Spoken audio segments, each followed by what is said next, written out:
Why is it that productivity feels effortless for some, but for others it's like they're wading through quicksand?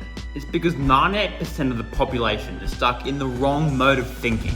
The impulsive, primal side of our brain that kills long-term progress in favor of quick dopamine hits. But we see time and time again that those who achieve peak performance and productivity consistently have mastered the ability to flip to a different mode of thinking, like a switch, and unlock clarity, focus, and life-changing progress as a result. But how can you flip your switch and achieve those same results? You have to find your inner craftsman. In the 19th century, artisans were the backbone of production. Every product was a unique creation, crafted painstakingly by hand. It was slow, labor-intensive, and required exceptional skill, but the final results were unparalleled. But then came the Industrial Revolution, and with it, the rise of the factory. Machines and assembly lines eventually replaced the craftsman, producing hundreds of identical suits in the amount of time that it took the craftsman to create one. It was faster, cheaper, and required less human effort. And eventually, it became the new norm. Even though there were huge boosts in production efficiency and economic growth, there was still one crucial need that went unmet in this transition. While factories excelled at producing stuff quickly and efficiently, they struggled with complexity, customization, and really anything that fell outside of their programmed routines. And that's when it became apparent that the craftsman would still hold an undeniable place in society. System 1 is your factory production line, the automatic, fast, instinctive mode of thinking that requires minimal effort. It's very efficient, but cannot adapt well to unfamiliar or complex situations. System 2, on the other hand, is everything but that. It's the craftsman doing everything slowly and meticulously. It needs more energy and sustained attention, but ultimately yields much better results. Where System 1 is prone to instant gratification and primal urges, System 2 is the filter, resisting these distractions and operating with a purely long-term perspective. But how does this make you feel stuck when trying to be productive?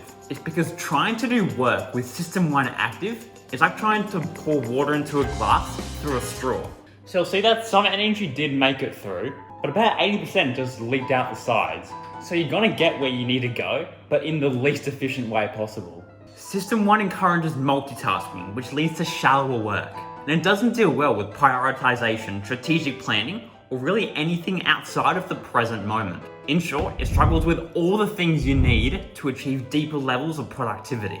So you're not only getting nothing done, but you feel that dirty, unclean notion of productivity where you're doing lots of stuff, but deep down you know it's getting you nowhere, and all your energy is simply being wasted with every useless keystroke. But compare this to System 2, and it's just like grabbing that first glass and pouring it straight in.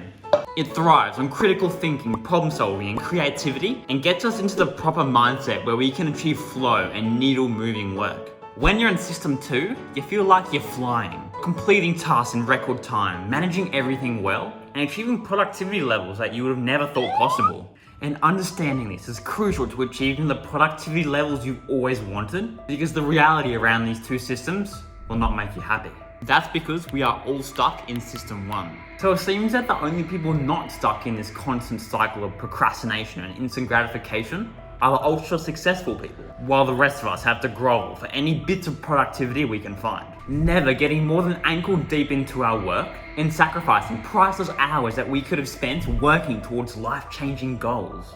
And worst of all, we don't even know how to escape. So that brings me on to the process for activating your System 2. When I found this out, it honestly made me so disappointed that I didn't figure it out earlier. Because not only was it a game changer for my own productivity, but it's so dead simple that literally anybody can do it. Step 0 is invaluable for kicking off the process, because going without this is like wading through a dense Australian swamp without any clue where you're going. To an innocent onlooker, it looks peaceful at first. Just water, reeds, and sweet sounds from some birds. But hidden in and around those things are close to 20 things that could kill you on sight. So if you don't know what to watch out for, ripples in the water that could be a crocodile, a rustle in the bushes that might be a snake, or even if there's a drop bear waiting in the branches above you, you're not even lasting 10 minutes in there. Knowing what automatically triggers your System 1 is the exact same deal.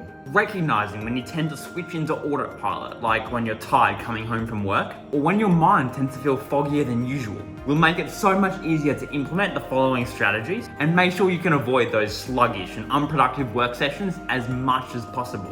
Which brings me on to the real tactic that allowed me, and almost every successful person you can think of, to switch to System 2 at will. So you can work at full capacity at nearly any time and achieve your productivity goals in record time. And that tactic is to create what I call focus rituals, a set of techniques that any person can use to enter a deep state of work on command, refined through thousands of years of human psychological evolution. And I'm going to start with the boring part first, because if I'm honest, although it doesn't achieve astounding results at first, the effects are nearly guaranteed to compound over time and will end up making the other strategies as frictionless as they can possibly be. What you want to do is to set aside time in your calendar for deep focused work. That's it. And although it's not much, as you sit down at that same time every day for focused work, it will become crystal clear to your subconscious that that time is for System 2. And what you'll see is that the longer you consistently do this, the easier you'll be able to access deep states of work and shut off the involvement of System 1 entirely. But to take this and convert it into meaningful work, we need to implement Stage 2 of the framework. As you come into a work session, it's not often that your mind is perfectly clear and primed to grind out an intense task. There's just too many things that could have been going on before that. You could have been yelled at by your boss, be hyped up by some music, or just hopped off social media. So to even the playing field and quickly flip into the right mode of thinking, you need to implement a reinvigoration exercise. Just be sure to avoid the massive mistake that I fell in when trying to implement this that set me back months. So you set aside an hour after breakfast to buckle down, own your morning, and get your most important tasks finished early. And at about the 30-minute mark, you think, I've done some good work. Let's go give my brain a break. So what do? You whip out your phone and scroll social media. But unbeknownst to you, you are actually fueling your System 1 addiction because you aren't actually giving your brain a break, you're just making yourself feel relaxed. And this distinction between reinvigoration and relaxation is super important to make. Because in reality, the best activities for getting yourself into the right mindset for work don't inherently feel relaxing.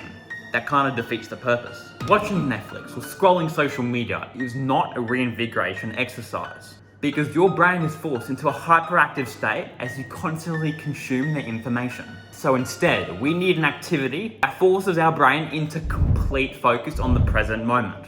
It's for this reason that cold showers make you feel incredibly energized and clear afterwards. Since it's flipping torture, it's impossible to think about anything except counting down the seconds until you allow yourself to step out. Pure, uninterrupted focus on the present moment. Meditation and deep breathing is another great example, because it's based entirely around centering yourself and focusing entirely on your breathing. It's not often going to be easy, but as soon as you experience that calm after the storm, you'll be astonished at how easily you can shift away from sluggishness and witnessing productivity levels like you've never seen before. But with that in mind, these strategies will never work unless you have the discipline to stick to them. So watch this video next to learn the framework that anyone can use to make sure that discipline is never their weakest link, with a real life example on how to implement it.